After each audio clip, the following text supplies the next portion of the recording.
I'm Max Eddy for PCMag.com, and this is what's new now. Airbnb has announced that it will now offer American travelers low-cost lodging in Cuba, making it among the very first Silicon Valley companies to expand to the Caribbean island nation.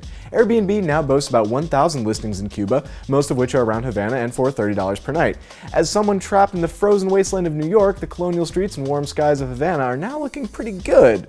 But the expansion is not without its challenges. For one thing, Americans haven't been able to legally travel to Cuba for nearly 5 decades, and the recent changes by the Obama administration still specifically ban tourists from visiting the communist nation. But there are other challenges, like how most Cuban hosts prefer to be paid in cash. According to Bloomberg, this forced Airbnb to employ go-betweens because it survives by taking a cut of electronic payments. There's also the problem of internet access. The BBC reports that only 5% of Cuban homes can access the web, and an hour of internet access at a cafe can cost a week's pay. In the Bloomberg article, Airbnb's CTO painted a bleak picture of big hotel chains coming in and spoiling Cuba's unique atmosphere. Airbnb is uniquely situated to benefit from American travel to Cuba, since it requires little infrastructure compared to a Holiday Inn Express.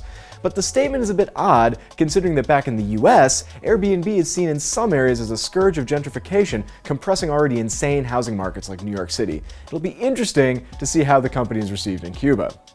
For tons of high-tech travel information, check out PCMag.com. That's what's new now, and I'm still Max Eddy.